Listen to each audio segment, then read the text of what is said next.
ETF index mutual funds నేర్చుకుని stock మార్కెట్లో రాణించాలనుకుంటున్నారా? వెంటనే ఈ నెంబర్కి కాల్ చేయండి.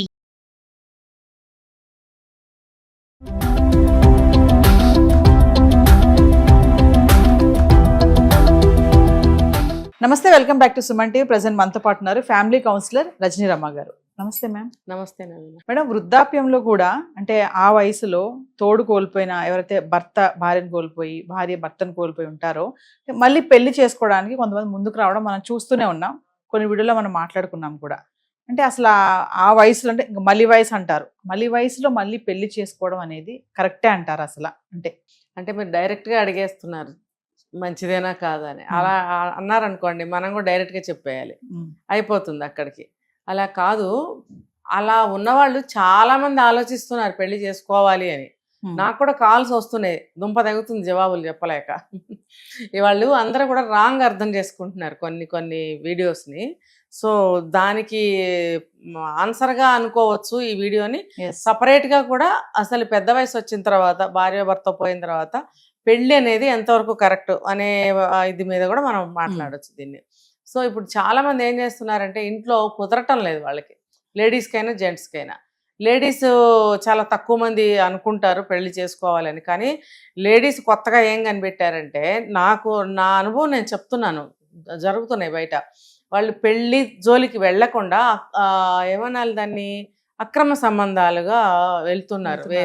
ఒకళ్ళని ముంచుకోవడము, ఒకళ్ళని రప్పించుకోవడం లాంటి పనులు చేస్తున్నారు. ఇప్పుడు మొన్న కూడా మనం కేసు చూసాం, ఇక్కడ మహారాష్ట్రలోనే అక్కడ ఒక 58 ఏళ్ళ ఆవిడ చిన్న అబ్బాయితో సంబంధం పెట్టుకుంది, భర్తను చంపేసింది అని. ఎందుకు అంటే, భర్త ఉన్నాడు కదా, ఉన్నా చనిపోయినా ఆ వయసు స్త్రీలలో వచ్చే ఆలోచనలు, మరి వాళ్ళ మనసుకి ఏమనిపిస్తుందో, భర్త నిత్యవనంగా 25 ఏళ్ల కుర్రాళ్ళలాగానే కనిపించాలని కొంతమంది కోరుకుంటారేమో. నాకు ఇలాంటివి చూస్తుంటే అనిపిస్తుంది ఇంకా కూడా. సో అలాంటి భావనలకు పోయినప్పుడు కూడా ఇలాంటి సంబంధాలు పెట్టుకుంటున్నారు. మగవాళ్ళు మాత్రం మళ్ళీ పెళ్లి చేసుకోవాలని ఆలోచన చేస్తున్నారు. ఎందుకనంటే, ఇప్పుడు భార్య ఉన్నంతకాలం భార్య అన్ని చూస్తుంది, చేస్తుంది. ఈ మగవాళ్ళు చేసిన అతిపెద్ద తప్పు ఏంటంటే, ఆనాటి నుంచి ఈనాటి వరకు కూడా ఇది మేబీ నెక్స్ట్ జనరేషన్ వాళ్ళకి ఇది ఒక లెసన్ కావాలి. ఎట్లా అంటే, ఎవరి పనులు వాళ్ళు చేసుకోవడము. ఇంకొక విషయానికి వస్తే, ఇంట్లో సహాయ సహకారాలుగా ఉంటూ ఉండాలి భార్యకి ఇంట్లో.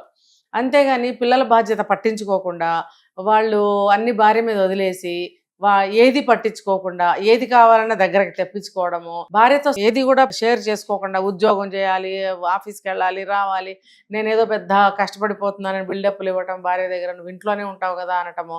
ఆ రకంగా వంచేస్తారు ఆడవాళ్ళని. వంచేయటం వల్ల వీళ్ళు దీనికి అలవాటు పడిపోతారు, ఇంట్లో పనులు చేసుకుంటూ, పిల్లల్ని చూసుకుంటూ, అదొక బాధ్యతగా ఫీల్ అయిపోతూ, మానసికమైనటువంటి స్ట్రెస్ కూడా ఫీల్ అవుతూ ఉంటారు. ఫీల్ అవుతూ కూడా వాళ్ళకు వచ్చే శరీరంలో బాధలు, అనారోగ్యాలు, పీరియడ్స్లో వచ్చే బాధలు, ఇవన్నీ భరిస్తూ వాళ్ళకి అలవాటు అయిపోతుంది ఇంకా పిల్లల్ని పెంచుకోవడం ఇవన్నీ. ఒక మగాడు మాత్రం తనకు ఉద్యోగం మాత్రం చేసుకుని వస్తూ ఉంటాడు, ఏది మీద వేసుకోడు, బిందాస్ లాగా బతుకుతూ ఉంటాడు. అప్పుడు ఏమవుతుంది, సడన్గా ఆ భార్య ఏదో రోజు చనిపోయింది అనుకోండి, అతనికి కష్టాలు, నరకం అనేది స్టార్ట్ అవుతుంది. ఎందుకు, అతనికి ఏమీ చేత కాదు, ఉన్నన్నాళ్ళు ఆవిడ చేసింది. ఒకవేళ ఆవిడ ఉండగానే కొడుకులు, కోడలు అందరూ ఉన్నారనుకోండి, వాళ్ళు కూడా మా మామగారు అని చేస్తారు అనుకుందాం. వాళ్ళు దగ్గర లేరు అనుకుందాము. లేరు అనుకున్నప్పుడు ఆయనకి అన్ని అందింపులు అలవాటు అయిపోతాయి. అలవాటు అయిపోయినప్పుడు ఆయన ఏం చేస్తాడు, ఏది స్వయంగా చేసుకోలేడు, ఈగో అడ్డం వస్తుంది. సెకండ్ ఏంటంటే రాదు. ఈ 2 కారణాల వల్ల ఆయన ఏం చేసుకోలేడు. అప్పుడు ఏమనిపిస్తుంది, మళ్ళీ పెళ్లి చేసుకోవాలనిపిస్తుంది. అంటే పనులు చేయడానికి పెళ్లి చేసుకుంటున్నారు అనే కదా వాళ్ళ ఉద్దేశం. మరి అలాగే కదా చేస్తున్నారు ఆడవాళ్ళని. ఇప్పుడు ఈ జనరేషన్లో వాళ్ళు చేయట్లేదు, కానీ మరి మొన్నటి వరకు మనందరం కూడా అవన్నీ అనుభవిస్తున్న వాళ్ళమే. కాకపోతే ఏంటంటే, ఒక వ్యవస్థకి, ఒక వివాహానికి, బంధానికి, కుటుంబానికి విలువిచ్చాం కాబట్టి అందరం కూడా ఒక పద్ధతిలో వెళ్ళిపోతున్నాం. మనకి సమస్య వచ్చినా సమస్య కాదులే అనుకుంటూ వెళ్ళబట్టి మన జీవితాలు కానీ మనం కానీ వాళ్ళ రోజు ఇంత బాగున్నాం.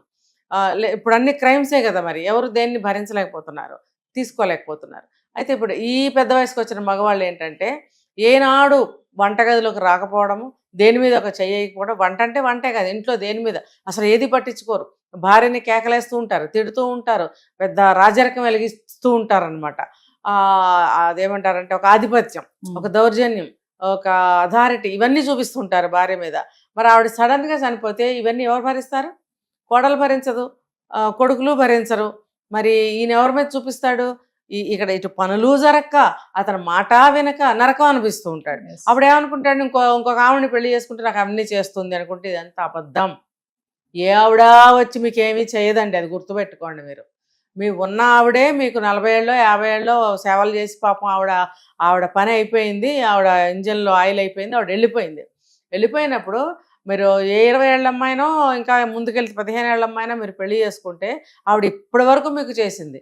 ఇప్పుడు మీకు వచ్చే ఆవిడ మీ వయసుకు తగ్గ ఆవిడ వస్తుంది. 60 ఏళ్ళ ఆవిడ, 60-70 ఏళ్ళ ఆవిడే వస్తుంది. వచ్చినప్పుడు ఆవిడ 15 ఏళ్ళు 20 ఏళ్ళ అమ్మాయిలాగా మీకు అన్ని చేస్తుందా? కూర్చోండి, చేస్తారు. ఏమీ చేయరు. వీలైతే మీ ఆస్తి రాయించుకుని ఏదో రోజు ఉడాయించి పోతారు, లేకపోతే ఏదో రోజు ఆవిడ మీరు ముందు పోతారు. ఆ ఆస్తులు ముందు మీరు పోయారంటే ఆవిడ తీసుకుని శుభ్రంగా పెత్తనం చేస్తుంది. ఇలాంటి చరిత్రలు కథలు మనకు చాలానే తెలుసు, చాలా విన్నాం గతంలో. ఈ ఆస్తి మొత్తం చేజెక్కించుకుంటుంది, పోయేది మీరు, మీ ఆస్తి పోతుంది, దానివల్ల మీ పిల్లలు నష్టపోతారు. ఇవన్నీ జరుగుతాయి. వీళ్ళు ఏం చేయాలి, కనీసం పిల్లలతోనైనా సరిగ్గా ఉందామని అనుకోరు. నేను మగవాడిని, ఈ ఇంటికి పెద్దని, తండ్రిని, ఇంత చేశాను అంత చేశాను అని వీళ్ళు ఊరికే బాధపడిపోయి ఎవరన్నా కనిపిస్తే వాళ్ళతో చెప్పుకొని ఇలా బాధపడుతూ ఉంటారు. ఇది పిల్లలకి తెలిసిందనుకోండి, ఇంత బాగా చూస్తుంటే ఈయన బయట ఇలా చెప్తున్నాడని కోడలకో కొడుకో ఇంకొంచెం కోపం రావచ్చు.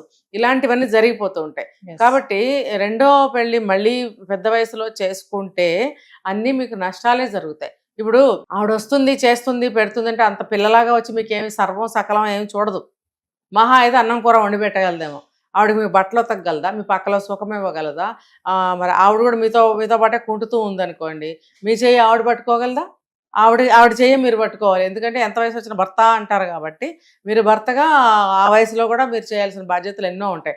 లేదనుకోండి, ఆవిడ తరఫున ఎవరన్నా ఉంటే వాళ్ళు అడగటం మొదలు పెడతారు. ఇవన్నీ మీరు ఎదుర్కోగలరా? ముఖ్యంగా నేను మగవాళ్ళకి చెప్తున్నా. నాకు కూడా చాలా ఫోన్లు వచ్చాయి ఈ విషయంలో. మీకు అన్ని విధాలా సువిధాగా ఉంటే గనక, అన్నీ కూడా మీకు అనుకూలంగా ఉంటే గనక, మీ కుటుంబ సభ్యులు ఒప్పుకుంటే గనక అది మీరు తీసుకోవాల్సిన నిర్ణయం తప్ప ఎవరు మీకు పిల్లని చూసి పెళ్లి చెయ్యరు. ఇది గుర్తుపెట్టుకోవాల్సిన విషయం. చేసుకోవాలా వద్దా అనేది వాళ్ళకే వదిలేద్దాం మనం. అయితే మళ్ళీ పెళ్లి చేసుకోవటం వల్ల వచ్చే విషయాలు ఒకటి కాదండి నవీన గారు. ఇప్పుడు చెప్పుకుంటూ వెళ్తే మనకి ఎంత టైం అయినా సరిపోదు. ఇప్పుడు ఆ వచ్చినవాడికి ఎవరో పిల్లలు ఉంటారు. ఉన్నప్పుడు మీరు మీ పిల్లల్ని తేలిగ్గా వదులుకోగలరేమో కానీ ఆవిడ పిల్లల్ని వదులుకోవద్దు. వాళ్ళతోటి కాంటాక్ట్స్ అవసరం వచ్చిపోతూనే ఉంటారు. మా అమ్మ ఎలా ఉంది అని చెప్పి, ఇంకా ఈవిడ వాళ్ళకి ఏదైనా పెట్టాలని అనుకుంటున్నప్పుడు మీ సొమ్ములో నుంచే పెడుతుంది ఆవిడ. ఇవన్నీ మీరు భరించగలరా? చూసుకోండి మరి.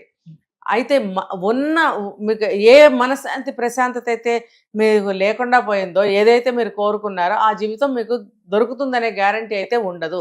ఉన్న మనశ్శాంతి కూడా పోవటానికి ఛాన్సెస్ ఉన్నాయి. దానికన్నా కూడా కొడుకు కోడలు మనవాళ్ళు మనవరాళ్ళతోటి మీరు చక్కగా సంబంధాలను మెరుగుపరుచుకుని పెద్దరికంగా వ్యవహరించాలి. ఒక వయసు వచ్చాక ఆలోచనల్లో పెద్దరికం రావాలి. శరీరంలో వస్తుంది, ఆలోచనల్లో రావు. నేను నిన్నటిదాకా ఎగిరాను, నిన్నటిదాకా అది చేశాను, నిన్నటి వరకు ఇది చేసావయ్యా. నిన్న నీ వయసు వేరు, ఇవాళ నీ వయసు వేరు. మనసు ఒకటే. అప్పుడు అదే మనసు, ఇదే మనసు ఒకేలా ఆలోచిస్తుంది. కానీ అప్పటి నీ శరీరం వేరు, ఇప్పటి నీ శరీరం వేరు. నువ్వు చేయలేనప్పుడు మనసు అంత షార్ప్గా ఆలోచించింది అంటే దెబ్బతింటాం. కాబట్టి మనసుకి పెద్దరికం రావాలి, ఆలోచనలకి పెద్దరికం రావాలి. వచ్చినప్పుడు ఉన్న సభ్యులతోటి నువ్వు పెద్దరికంగా మెలిగినప్పుడు, వ్యవహరించినప్పుడు వాళ్ళు కూడా పెద్ద ఆయన అని చెప్పి రెస్పెక్ట్ ఇవ్వటం జరుగుతుంది. మీకు ఏదో ఒకటి చేయటానికి, చూడటానికి, మీతో మిమ్మల్ని వాళ్ళతో ఉంచుకోవడానికి, మిమ్మల్ని వాళ్ళే చూడాలి కదా అనే ఒక అభిప్రాయానికి వాళ్ళు వస్తారు. అలా వచ్చేటట్టుగా మీరు ప్రవర్తించాలి. అయ్యో అమ్మ పోయింది, నాన్న ఒక్కళ్ళే అయిపోయారు, నాన్నకేం చేత కాదు అని పిల్లలు అనుకునేలాగా మనం ఉండాలి. కానీ ఏదో తేడా అయితే చేస్తారు, కోడళ్ళు చేస్తారు, కాదన్ను చేస్తారు. దాన్ని ఎలాగో మంచిగా దాన్ని క్లియర్ చేసుకోగలగాలి. అంతేగాని చాలామంది అడుగుతున్నారు, ఇలా ఎక్కడికైనా వెళ్ళి జాయిన్ అయిపోవాలి, లేకపోతే నేను సంపాదించిన ఆస్తి నాకు చూడనప్పుడు నేను వాళ్ళకి ఎందుకు ఇవ్వాలి, నేను ఇంకో పెళ్లి చేసుకుంటాను, పిల్లల్ని చూడండి, ఇలా రకరకాలుగా ఫోన్లు వస్తూ ఉంటాయి. ఇవన్నీ కూడా మీకు నష్టాన్నే కలిగిస్తాయి. మీరు అవునన్నా కాదన్నా చివరికి మీ కష్టార్జితం రాళ్లపాలైతే మీరు చెయ్యాలని అనుకోరు. ఎంత అవునన్నా కాదన్నా నా సంతానమే అని మీకు అనిపిస్తుంది. అలాంటప్పుడు నా అని మీరు అనుకున్నప్పుడు వాళ్ళతోటి మీరు చక్కగా తండ్రిలాగా మసలుకోండి. ఇంకా నేను సంతానానికి చెప్పేది ఏంటంటే, తండ్రి తల్లి ఎవరైనా సరే ఎంత వయసు వచ్చినా సరే వాళ్ళ తల్లిదండ్రులే. వాళ్ళు ఏదైనా మీకు ఇష్టం లేని విధంగా వాళ్ళు ప్రవర్తించిన కాసేపటికి సైలెంట్ వహించి తర్వాత మామూలుగా వాళ్ళకి చూడాల్సింది చూడండి. ఎందుకంటే వాళ్ళు ఎంత కాదనుకున్నా అన్ని మీకే ఇవ్వాలి, ఎంత కాదనుకున్నా అవన్నీ మీరే తీసుకుంటారు. కాబట్టి ఆయన కష్టార్జితాన్ని మీరు పొందుతున్నప్పుడు తల్లిదండ్రులకి ఒక సంరక్షణ ఇవ్వలేరా మీరు? ఇవ్వలేకపోతున్నారు కాబట్టి వీళ్ళు పెళ్ళిళ్ళు చేసుకుంటామని బయటకు వచ్చి, అంటే కొంతమంది మనసు చంపుకుని అడుగుతున్నారు, కొంతమంది తెగించి అడుగుతున్నారు, కొంతమంది విరక్తి చెంది కుటుంబంతో బయటకు వచ్చి ఇలా సపరేట్ అవ్వాలని కోరుకుంటున్నారు. ఇదంతటికి కారణం పిల్లలే కదా. కాబట్టి పెద్దవాళ్ళు అయిపోయిన తర్వాత వాళ్ళ ఆలోచనలు కూడా కొంచెము ఒక విధంగా ఉంటాయి. అది పిల్లలు కూడా అర్థం చేసుకుని వాళ్ళకి ఏం కావాలో అన్నీ సమకూర్చటము, వాళ్ళతో మసులుకోవటం అనేది పిల్లల బాధ్యత.